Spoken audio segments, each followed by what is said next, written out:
Karisma ng Eat Showtime at Eat Bulaga sa manonood nawala ayon sa Tape Defender.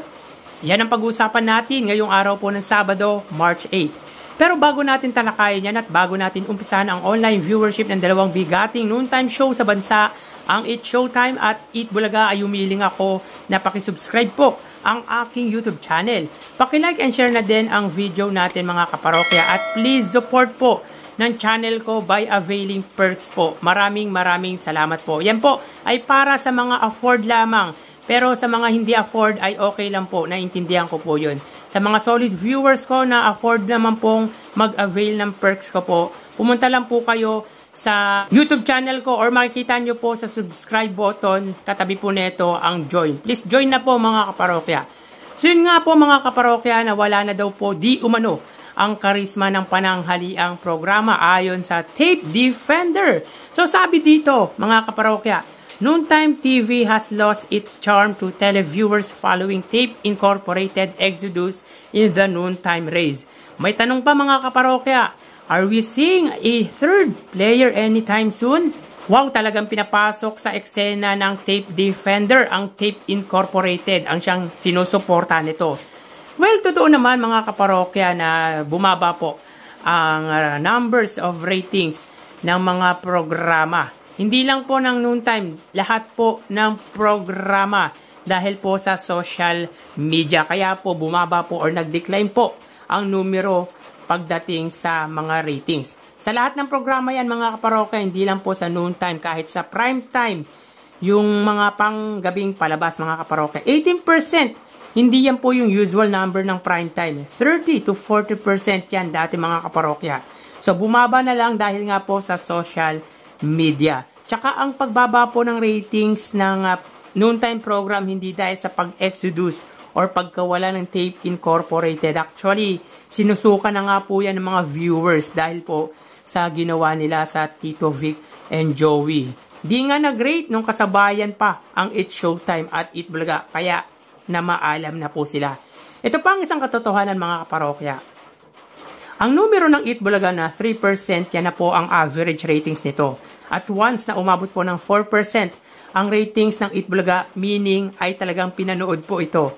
Yan na po ang kakayahan or kayang abutin ng TV5 pagdating sa ratings. Or yung Eat Bulaga pagdating sa TV ratings dahil limited reach lang po at mahina pa po ang signal na TV5. Kaya nga, mas naniniwala ako mga kaparokya sa average ratings kaysa sa alin ang mas mataas na numero. At ito pang isang katotohanan mga kaparokya, ang GMA ang mas nag-decline ang numbers. Bakit kanyo? Hindi makalayo sa TV5 pagdating sa noontime program. Sa recent TV ratings na in-update po natin, 4% lang po ang naging ratings nito. Samantalang ang Eat Bulaga ay 3%. Malaki din talaga ang naging epekto ng pag-abandon na nila sa Tito Vic and Joey. And I think ang GMA ang nawala ng charm panoorin mula nang mawala sa kanila ang Eat Bulaga at ang Tito Vic and Joey. Ang TV5 ang siyang pinapanood ngayon mga kaparokya dahil sa tulong na rin po ng iconic trio. Nasa survival mode ang GMA dahil sa Eat Showtime. Pag nawala ang Eat Showtime dyan at kalabanin ng dalawang noontime shows, kakainin ng buo ang noontime show na gagawin ng GMA Network. Yan po ang isang katotohanan. Again, for me, it's unusual number po ng ratings ng Eat Bulaga. Ever since 3% pataas na talaga ito kahit pa may Tape Incorporated pa nun. So kayo mga parokya, naniniwala ba kayo na dahil sa Tape Incorporated ay nawala ang charm ng noontime program? Please comment down below. So tara ating alamin ang online viewership ng dalawang bigating noontime shows. Para sa Eat Bulaga, under TVJ Facebook page na may 3 million followers at sa Eat Showtime naman po may 18 million followers. So sa oras na 1:28 PM, ang Eat Showtime po ay may segment na Sine Moto. So hanapin muna natin ang live ng Eat Showtime. Samantalang ang Eat Bulaga naman po ay may segment na Gimme 5. So dito makikita po natin na ang Eat Showtime po ay may 6,400 viewers.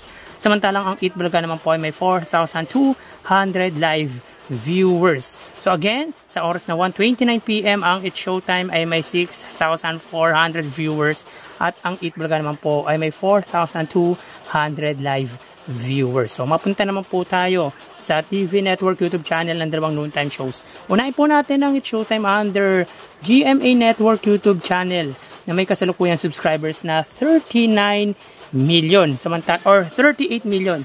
Samantalang ang Eat Bulaga naman po under TV5 na may kasalukuyang subscribers na 2.31 million. So sa oras na 1:29 PM ang It's Showtime po under GMA Network, sila po ay may 17,000 viewers at ang Eat Bulaga naman po under TV5 ay may 10,000 viewers. So again, sa oras na 1:30 PM ang It's Showtime under GMA ay may 17,000 at ang Eat Bulaga naman po under TV5 ay may 10,000.